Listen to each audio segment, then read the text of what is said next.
Good morning, welcome to double S. ഇതെൻ്റെ working ഡേയുടെ ഒരു സംക്ഷിപ്ത രൂപമാണ് കേട്ടോ. ഞാൻ സാധാരണ ഹോളിഡേയ്സിൽ സാറ്റർഡേ സൺഡേസ് വീഡിയോസാണ് കൂടുതൽ ഇടാറുള്ളത്. പക്ഷേ ഇത് എൻ്റെ ഒരു വർക്കിംഗ് ഡേ ആണ് കേട്ടോ. അപ്പോൾ ഞാൻ രാവിലെ എഴുന്നേറ്റ സമയമൊക്കെ ഞാൻ മറന്നുപോയി. എഴുന്നേറ്റിൻ്റെ ബ്രഷും കാര്യങ്ങളൊക്കെ കഴിഞ്ഞു. അത് കഴിഞ്ഞപ്പോൾ ഞാൻ കുറേ സാധനങ്ങൾ അവിടെ ഇങ്ങനെ അലമ്പാക്കിയിട്ടിട്ടുണ്ടായിരുന്നു, എൻ്റെ ഹെയർ കെയർ ടൂൾസൊക്കെ. അപ്പോൾ ഞാനതൊക്കെ ഒന്ന് എടുത്ത് വെച്ചു. അപ്പോൾ അച്ഛൻ ഇവിടെ ഉണ്ടായിരുന്നു, ഫ്ലാറ്റിലുണ്ടായിരുന്നു. അച്ഛൻ രാവിലെ തന്നെ ന്യൂസാണ് കാണുക, അപ്പോൾ അത് കണ്ടുകൊണ്ടിരിക്കുക. അത് ഞാൻ ചെറിയ തോതിൽ ഒന്ന് എക്സസൈസ് ചെയ്യാൻ വേണ്ടിയിട്ട് പോവുകയാണ് കേട്ടോ. വലിയ ആർഭാട എക്സസൈസ് ഒന്നുമല്ല, ചെറുത് എന്നെ കൊണ്ട് പറ്റുന്നത്. ഞാൻ ഡാൻസ് പഠിക്കുന്നുണ്ട്, അപ്പം അതിൻ്റെ കുറച്ച് പ്രാക്ടീസും കാര്യങ്ങളും സ്ട്രെച്ചിങ് കാര്യങ്ങളൊക്കെയാണ് കേട്ടോ. അതൊക്കെ കഴിഞ്ഞ് ഫ്രഷ് ആയി വന്ന് നമുക്ക് ബ്രേക്ക്ഫാസ്റ്റിൻ്റെ ടൈമായിട്ടോ. ഇന്ന് പുട്ടും കടലക്കൂട്ടാനും പിന്നെ ഇന്നലത്തെ ഇഡ്ഡലി ഉപ്പുമാവാക്കി വെച്ചതാണ് ആക്കേണ്ടത്. അപ്പം ഞങ്ങളിതേ കഴിക്കുകയാണ്. ഇന്നിപ്പം വർക്കിംഗ് ഡേ ആണ്, പക്ഷേ സ്കൂൾ കുട്ടികൾക്ക് ഇല്ല. ജുഗ്നുവിന് ഇന്ന് ക്ലാസ്സില്ല, മഴ കാരണം കൊണ്ട്. ഞങ്ങൾക്ക് രണ്ടുപേർക്കും പോയാൽ മതി. അപ്പം ഞങ്ങളിതേ ബ്രേക്ക്ഫാസ്റ്റ് കഴിച്ചുകൊണ്ടിരിക്കുകയാണ് കേട്ടോ.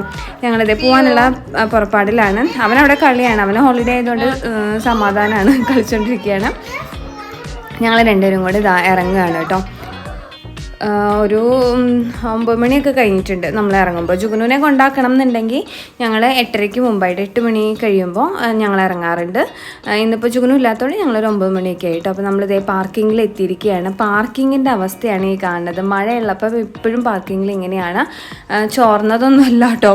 നമ്മുടെ ഇങ്ങനെ കാറ് കയറ്റുന്ന സമയത്ത്, വണ്ടികൾ ഇങ്ങനെ കയറ്റുന്ന സമയത്ത് അതിൻ്റെ കൂടെ വരുന്ന വെള്ളമാണെന്നാണ് ഞാൻ കണ്ടെത്തിയിരിക്കുന്നത്, കാണുന്നത്. അങ്ങനെ ഞാൻ ഓഫീസിലെത്തിയ ഓഫീസിലെ പണികളാണ് കേട്ടോ അവിടെ. പിന്നെ ഇനി പ്രത്യേകിച്ചൊന്നും കാണാനില്ല, ഈ പണിയെടുക്കലും ഇതൊക്കെ തന്നെയുള്ളൂ. അങ്ങനെ പണിയൊക്കെ എടുത്തുകൊണ്ടിരിക്കുകയാണ്. അപ്പോൾ ഞാൻ വൈകുന്നേരം ഒരു 6:30 ഒക്കെ ആവുമ്പോൾ ഞങ്ങൾ ഇറങ്ങും കേട്ടോ. ഞങ്ങൾ രണ്ടുപേരും ഒരുമിച്ച് തന്നെയാണ് ഇറങ്ങുക. ഏകദേശം ഒരുമിച്ചൊക്കെ തന്നെയാണ് വർക്ക് കഴിയുക.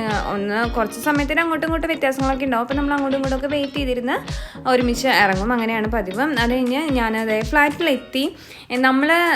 എനിക്കിന്ന് ഡാൻസ് ക്ലാസ് ഉണ്ട് വൈകിട്ട്. മൺഡേ ട്യൂസ്ഡേ എനിക്ക് ഡാൻസ് ക്ലാസ് ഉണ്ട്. അത് കാരണം കൊണ്ട് ലേറ്റ് ആവണ്ട പറഞ്ഞിട്ട് എന്നെ ഫ്രണ്ടിൽ ഇറക്കി വിട്ടിട്ട് സൂര്യചേട്ടൻ കാർ പാർക്ക് ചെയ്യാൻ പോയിക്കാണ് കേട്ടോ. അപ്പോൾ ഞാൻ എത്തുമ്പോഴത്തേനും ജുഗ്നു കുളിക്കാനൊക്കെ ഉള്ള പുറപ്പാടിലാണ്.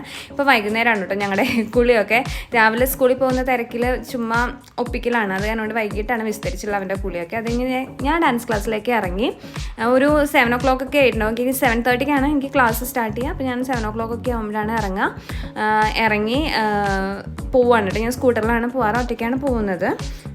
അത് കഴിഞ്ഞ് ഞാനൊരു 10 o'clock ഒക്കെ ആയിട്ടുണ്ടാവും തിരിച്ചെത്തി. ചിലപ്പോൾ അതും കഴിയാറുണ്ട്. തിരിച്ചെത്തുമ്പോൾ ക്ലാസ് കഴിഞ്ഞിട്ട് എത്തിയിട്ട് ഡിന്നറിനുള്ള പുറപ്പാടാണ്. അപ്പോൾ എത്തി ഫ്രഷ് ആയിട്ടാണ് ഞാൻ കഴിക്കാതിരിക്കുന്നത്. അപ്പോഴേക്കും എല്ലാവരും അവിടെ ഇവിടെയൊക്കെ സൈഡായിട്ടുണ്ടായിരിക്കും. ചപ്പാത്തിയും നല്ല അടിപൊളി ഗ്രീൻ പീസ് കൂട്ടാനാണ് കേട്ടോ ഇന്നത്തെ ഡിന്നർ. അപ്പോൾ അമ്മയും അച്ഛനൊക്കെ കിടന്നു. സൂര്യചേട്ടനും ജുഗ്നും കിടന്നിട്ടില്ല, അവരവിടെ കളിയാണ്. ജുഗ്നുവിന് പിന്നെ രാത്രി എത്ര കളിച്ചാലും മതിയാവില്ല. പ്രത്യേകിച്ച് ഉച്ചയ്ക്ക് ഉറങ്ങിയിട്ടുണ്ടെങ്കിൽ രാത്രി അവൻ ഉറങ്ങാൻ തീരെ താല്പര്യം ഉണ്ടാവില്ല. കളി കയ്യിലില്ല അവൻ്റെ.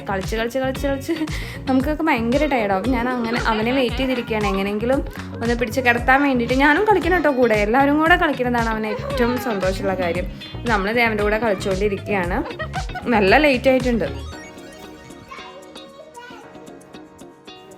പിന്നെ ഒരു കണക്കിന് കഥയൊക്കെ പറയാമെന്നൊക്കെ പറഞ്ഞ് വിളിച്ചു കൊണ്ടുവന്നതേ ഞങ്ങൾ കഥയൊക്കെ പറഞ്ഞ് ഇനി കിടക്കാൻ പോവാണ്. അത്രയേ ഉള്ളൂ. ടാ.